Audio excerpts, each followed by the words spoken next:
This is the story of the Blast Beach, located near Seaham, a seaside town in County Durham, situated 6 miles south of Sunderland and 13 miles east of Durham. Once home to Durham Colliery, one of the biggest mines in Europe, through the 20th century, this coastline and the Blast Beach suffered some of the worst coastal pollution in the world. This story is forged through geological time.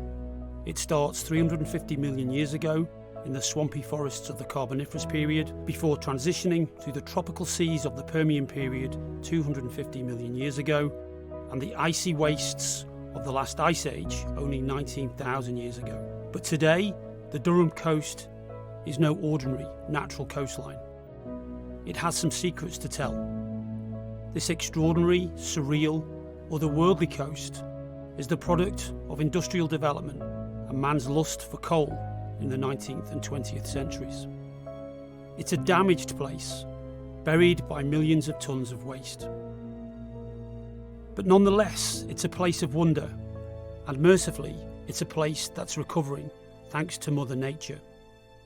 Today, it offers the community a surreal yet peaceful retreat that tells the story of a time past and a coastline in recovery.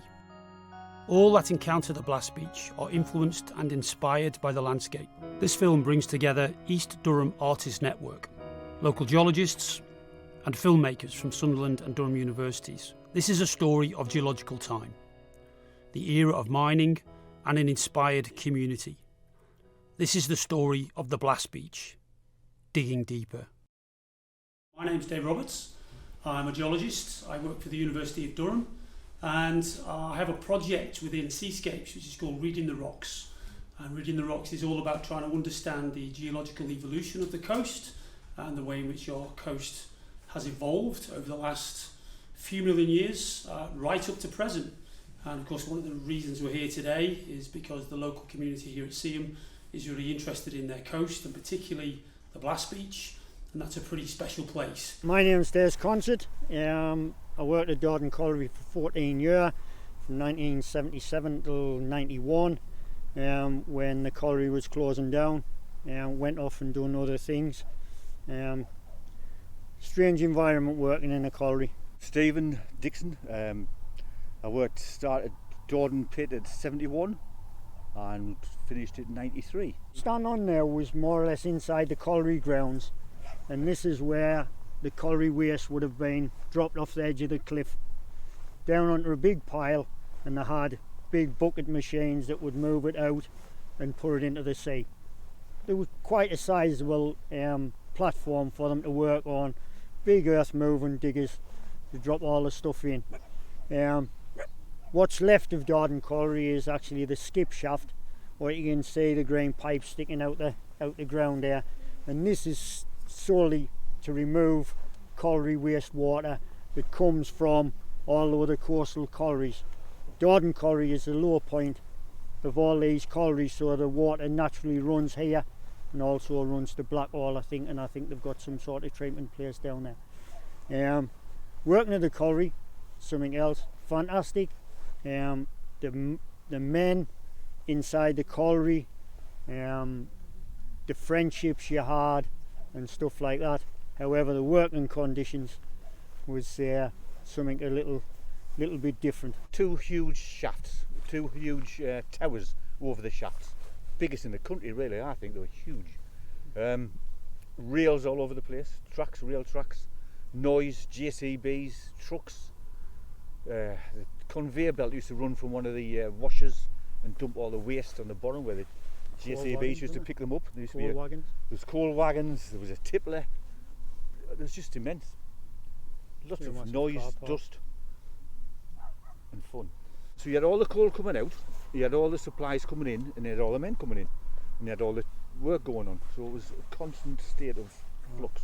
So when the mine closed in 1991, what we had was a very much an artificial coastline that was smothered, that was buried by mining and rock waste, and it's the remnants of that waste that draws people down to the beach at the moment and gives it that really weird, surreal, slightly unique air. That's why Alien 3 was filmed down there. That's why everyone remembers Get Carter, because they remember this kind of wasteland. So that's what made it special and makes it special right up to the present day. The Durham coast is important for a number of different reasons. Whether you're a crazy geologist like me and you have an interest in the natural world, or whether you're just a local person who's lived and worked here for all of your life, there's different facets to the story that are important to draw out. East Durham Artists Network, known as EDAN, is a voluntary group of East Durham professional and amateur artists working in a variety of media, operating from the Art Block Gallery in Seaham. It was formed in 2005, and the artists are dedicated to developing the creative arts in East Durham, focusing on the diverse history, culture and interests of the area and its community.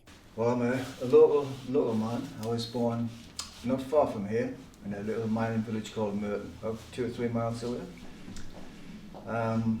Obviously I know the area very well.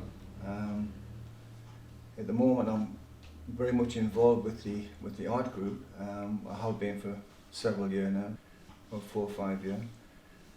But prior to that, I had experiences particularly in the pits. I worked in Merton Quarry for about 7 years. Even though the area is very much has a history of industry, and the reason why it's called Blast Beach because there was blast furnaces on the beach. But I remember it was like an alien environment way back then during the industrial times. I'm Jean Spence, and what do I do in this place? I'm the co-chair. I'm retired from full-time work, which is nice, and I spend a lot of time doing various community-based projects or being involved with community-based people, I suppose, networks. I think over the years it's become more and more special, and that's probably to do with the decline in industry. It's always been a special place to me. That area has always been a special place to me, not specifically the beach, but the area, because I've always been interested in the local flora, and I've always, ever since I was a child, I was interested in wildflowers. And so, because it's got such a profusion of really good wildflowers, which I discovered when I was about 12, I think, then it's always been special along the cliff tops in particular. So I'm Carol White, and I'm one of the members of the EDAN Artists in Seaham. I'm a professional artist. That means I make a living from my art, but primarily from teaching art and then my artwork as well. I think for me personally, I mean obviously there's a lot of history in Blast Beach, and people who have lived here a long time see it from a different perspective. I came to Seaham about 8 years ago, so long after all the mining had finished and everything else. And when I moved here, I was walking my dogs around the area a lot. I've got 3 big dogs and I walk a lot with those. And my first encounter on Blast Beach, like I say, was about 8 years ago. And I was absolutely horrified to find the state of the beach after the mining days and all the coal and things that had been dumped on the beach, and the effect that it had on such a magnificent place.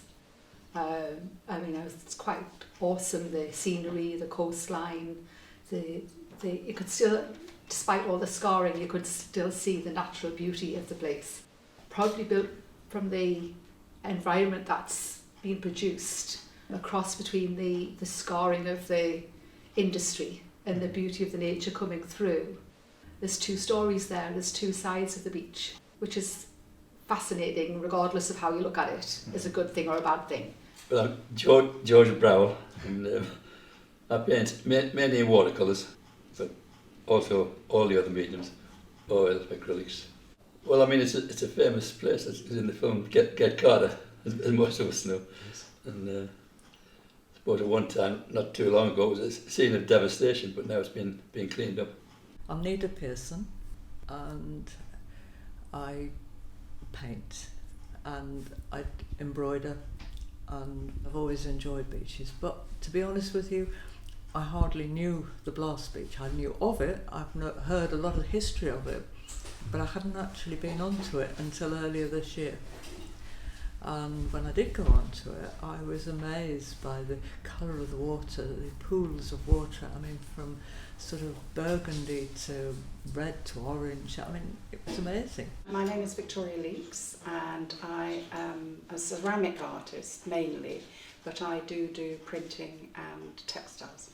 Always loved the sea, and coming back here, I really, because I've travelled so much, I never had a sense of place anywhere. But coming back here and then investigating my grandfather and my grandmother's history, it's actually made me real. And he was a mine manager, so then then the history of the mines actually became important to me. From a cultural and historical perspective, of course, many of our coastal communities are living with the legacy of coal mining. Coal mining propped up towns such as Seaham, Easington, Hordern over the last half a century. Economically, culturally, historically, this coast is incredibly important for its mining history.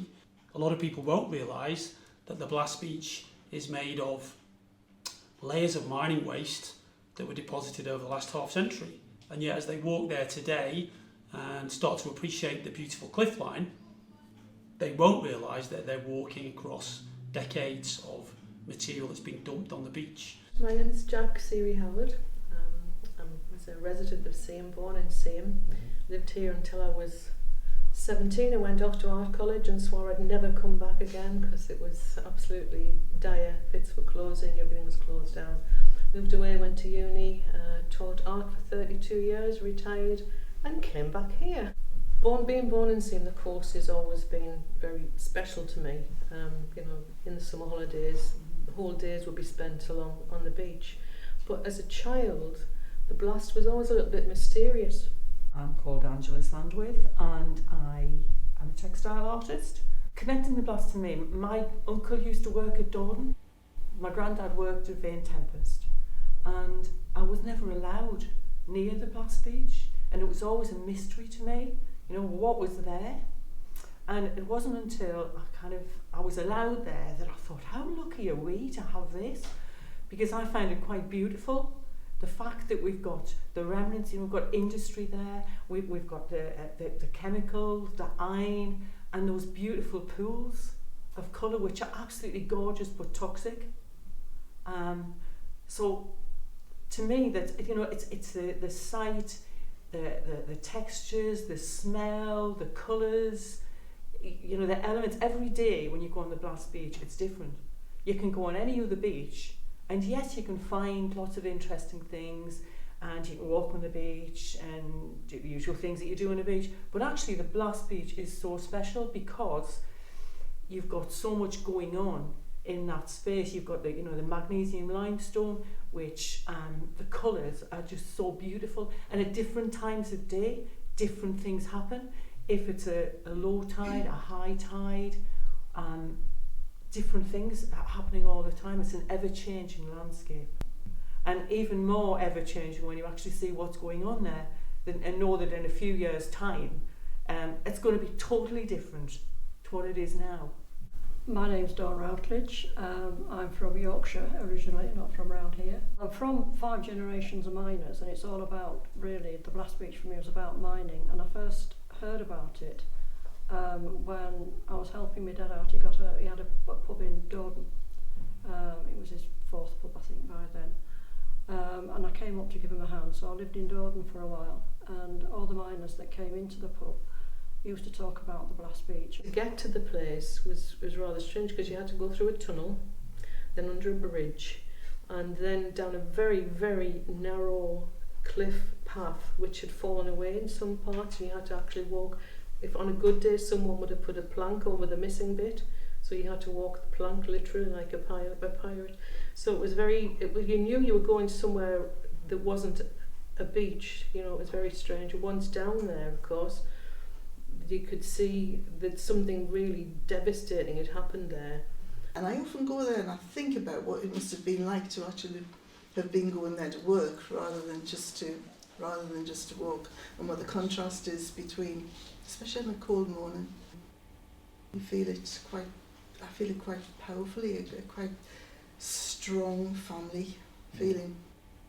The childhood memories of going there, or of going with a group of friends. We used to get up early, and we used to take tins of beans and pans and matches and things like that, and we would build fires and make food. And there was one particular summer in my life when we seemed to have done that every single week.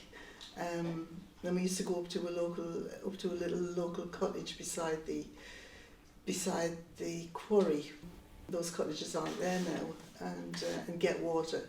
And part of the adventure was about climbing those cliffs. Grandfather was he was the mine manager, but also if ever there was an accident in any of the mines in the area, he was always called in to help with this, And he also, one stage, he was mine manager at Easington. So there is a lot of history, with him, with the mines, but obviously not as a miner, but as the mine manager. So it's a different aspect of life here, It's not surprising that Ridley Scott was inspired to use it as an alien planet, because back in the day it was absolutely horrendous. You can sort of read about these things, and you can sort of you can listen to people's experiences, but until you've actually been underground and lived that experience, it's a unique experience. It needs to be lived. But I remember being out because I was a fitter, and apart from the coal production shifts, we used to have to go in to sort of do examinations when the pit wasn't working. And there was only like a sort of a skeleton cruise to go down the shaft. And the deputy used to sort of take the fitter into an area and leave you there, because you had to do your exams on the machines. So you might find yourself alone. The next person would be maybe working about a mile away underground, so you're totally alone in this environment. And I remember you used to sort of sit down and have your bait, your sandwiches. And if you turned your cat lamp off, you were in complete, total darkness, blackness. And then you can sort of experience your environment around you, the movement of the pit. I mean, it wasn't just the pressure from above, but the pressure from below as well. So the whole thing was moving. You could hear the stones cracking and the timber creaking, and it's an experience. Des is just going to talk us through how we went about extracting this coal from underground. Des. Right. Just a rough guide of approximately what went on underground to give people some idea of where the colliery waste came from. To mine the coal, we needed access to it, and the way we used to do it underground, there was a central roadway that would run underground where they would transport things, air ventilation and stuff like that. And off this main roadway there would be two more gateways, they were called. One would be called the tailgate and the other one was called the main gate. The tailgate was the one where we took materials into the coal face, and the main gate was the one where the coal came out of. So what you would end up with is the tailgate and the main gate, and the block of coal was between them two gates, approximately 2,000 metres in, 2,500 metres long. And the idea is that your roof supports would sit along this coal face with your coal cutting machine, and it would take off a strip of coal and then advance backwards. It was called retreat coal facing. The coal would then come off the face conveyor belt onto a rubber belt that came out of the main gate and onto a main transport belt that took it to a skip, a hopper. They used to drop it down to where the skip could pick it up from, and all the coal used to drop down to that central point, so it was picking up and dropping down. behind the roof supports was a thing called the gove, and this was just the roof falling loosely onto the ground without any support in it. The coal was extracted all the way back until it got to a certain area that was left in to support this main roadway. The block of coal wasn't just that size, it went on for thousands and thousands of metres, so one gate would then become the next gate for the next block of coal to be extracted and so on, and that was total coal extraction. If we have a look really carefully at this layer of waste, what we can actually see is there's lots of different clues as to what was underground while Des and his team were out hunting for coal. So within the carboniferous coal measures, we also find sandstone, shale and mudstone. And a lot of this rock waste, as Des described earlier, was mechanically conveyor belted over the cliff, and when it landed on the beach it was partially redistributed by big machinery, diggers, bulldozers. But then of course the other thing that kicked in was natural processes. So wave action, tidal action, longshore drift also redistributed this stuff and took it south down the coast. And that's why in lots of the small bays, even though we didn't have direct input from mine waste, we also see redistributed mine waste that's taken down the coast by wave action and longshore drift. So this stuff, once you dump it, gets everywhere. It gets into our natural system, and even though it's anthropogenic, it's also partially reworked. Well, the dark stuff was the stuff that we used to play about in when we were kids and get covered in. It's still partly liquid now. But this was the stuff that was laid just in pools on the beach. And I believe it was the mine water getting pumped out of the cliff bottom, and it was just left to drain out. Durham colliery was quite a dry colliery, so it wasn't that intense, but obviously rainfall and things like that kept them as pools. During the summer months, lack of rain and things like that, the water obviously hydrate, and there would end up being like the salt flats, and they would go all like dry and crusty, and they'd come out with all these fantastic patterns and things like that, and we used to run across them and all that type of stuff. You always got caught out where you ended up being knee deep in it at some point in time, but it was all part of the fun and growing up on the blast, I suppose. But that's the stuff that we used to go on here home to our mothers with, and that's you had to put the hose pipe on us to get our clothes clean a bit. The smell, I don't know, it still smells a bit the same, but it's not as strong as what it used to be. I remember very powerfully the smell of the Blast Beach when I was young, and that smell of sulphur that would come up from the grey cracks in the I don't know what it was. I presume it was the shale that was covering the beach. Smell that's not like the ozone that you get on a healthy beach. There's a kind of a metallic, acrid, sort of a sulphurous smell, so you know that you're somewhere that's a little bit strange. And I think that's what draws people as well, because let's face it, there are lots of other healthier beaches where they could go, but there's something a little bit strange and different and intriguing down there. If you're really lucky and you come along to this corner of the Blast Beach, you'll find there's a lot of sandstone which has been tipped from the mine. This is carboniferous sandstone, and it's often full of beautiful fossils. Lepidodendron, Sagillaria, so really wonderful tree and club moss imprints. So some amazing fossils that come from the tipping of the mine waste from the carboniferous rocks. But Des has also picked out some actual evidence for the mining activity itself.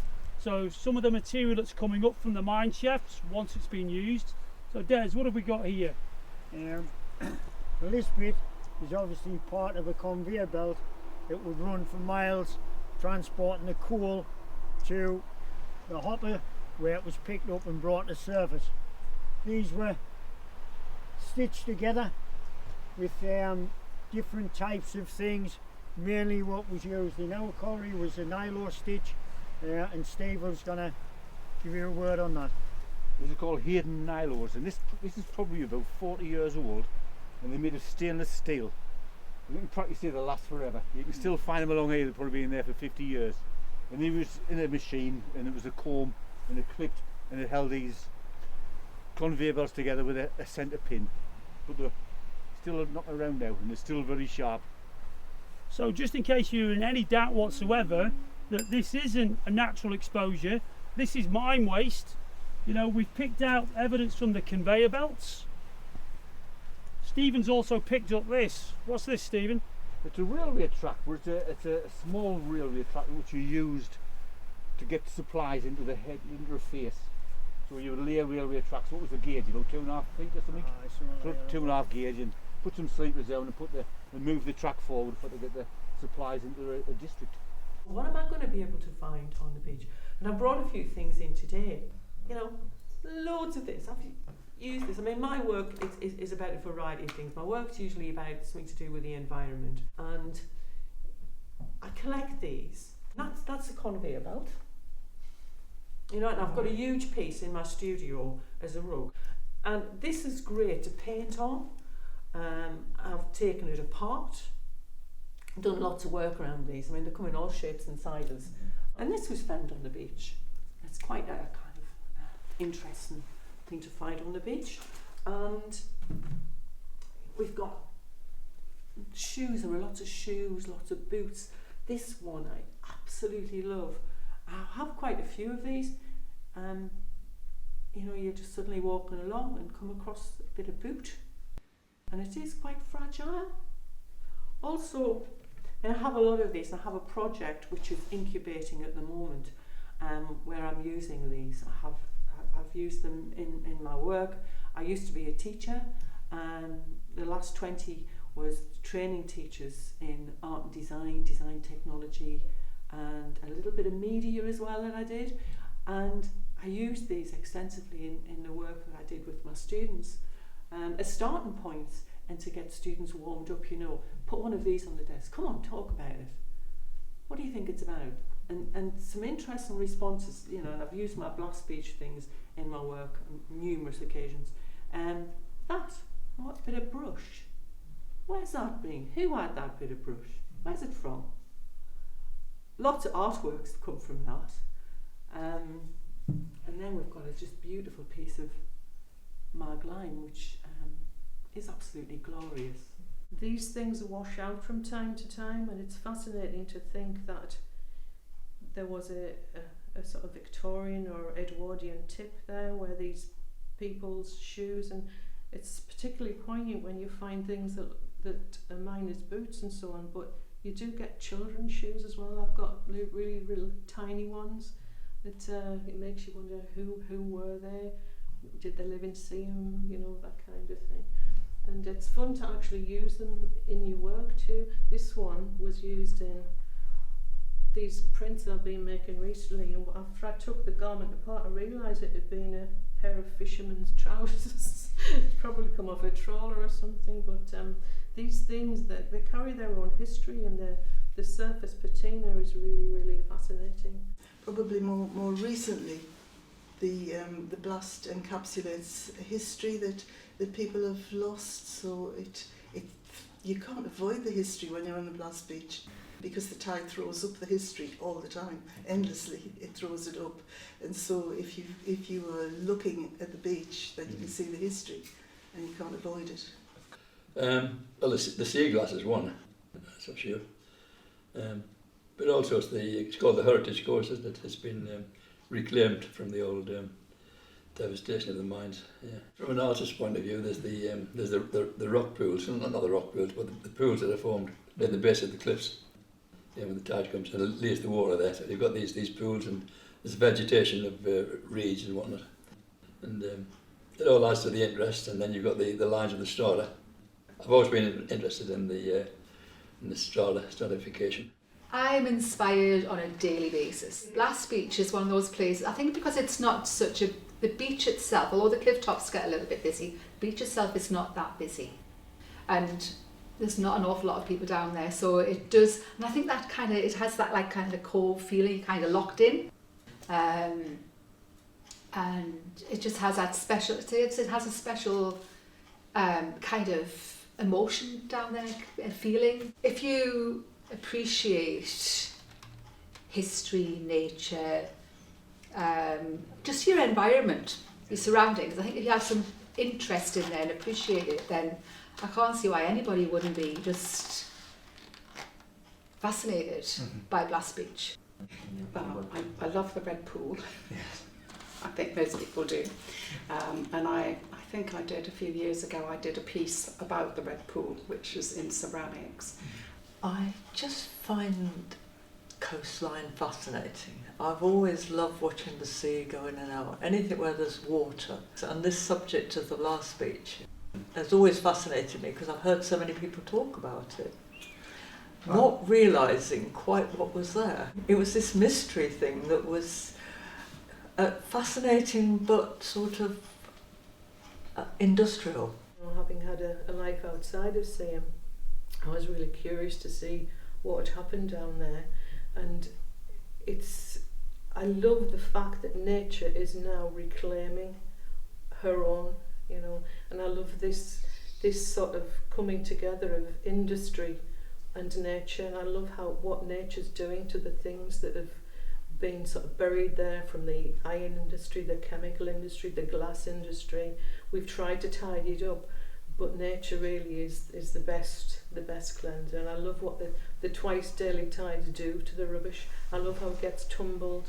I love how you can still see the history of the things that are washing out of this shelf of waste. You know, with each tide, things fall off and reveal shoes and boots and bits of shirts, and the whole history that's embedded in those objects is absolutely fascinating to me. The different colours of the stones, there's different types of rocks and different shapes, and the way the beach sort of cleans them up and brings all the colours out, because when they're wet there's more colour in them. And I've got some beautiful photographs just of rocks because of the colour and everything that's in the rock. And then there's the shelf, as they call it, and the strata in the shelf are different. Over time, different layers have been laid down, and you just get all these pretty colours and different things that's even embedded into the rocks. Since I started visiting the Blast Beach almost 20 years ago, it's changed so quickly and so radically that we have nearly lost, we've probably lost 3/4 of the mining waste. In another decade or so, most of the mining waste will be gone, and those people who follow us won't actually realise that the mines were ever here. There'll be very little sign of mines on top of the cliffs. There'll be very little sign of mining waste on the beach. We will be in a much more natural coastal environment, white cliffs, limestone, a hard rock environment that will be very different to what we see today. It'll just become another beautiful beach, but at the moment it's like it's on the cusp of something, isn't it? And if you scurry about, you can still find bits of strange things that are being dumped off the cliff from underneath the ground. Things that shouldn't be on the surface are there, and you come across something and my goodness, you know, what's this? There's a rock stack along here somewhere. And, yeah, this end, the south end of the beach, and not there. I've done paintings of the rock stack. I think it's called Little Stack, and that's a lot smaller now than it was when I first painted it. But I think soon it'll be gone forever with the erosion.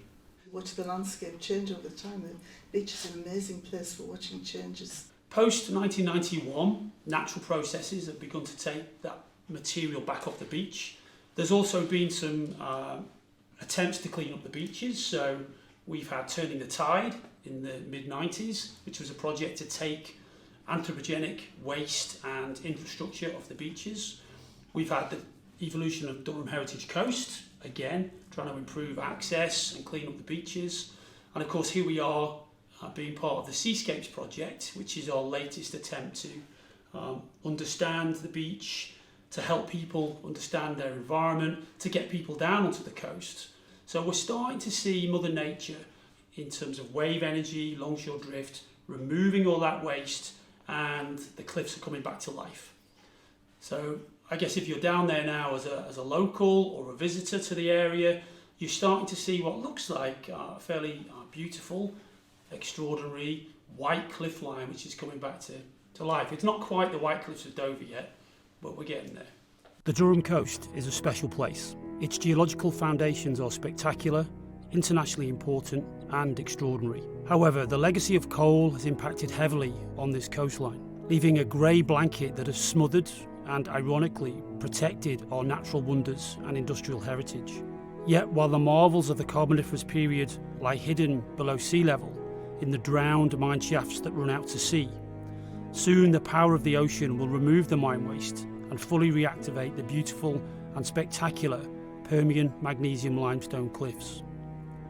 The Blast Beach will no longer be a source of peculiar treasures and scorching lagoons, but instead a different place, a place of natural, rocky wonders for everyone to enjoy and explore.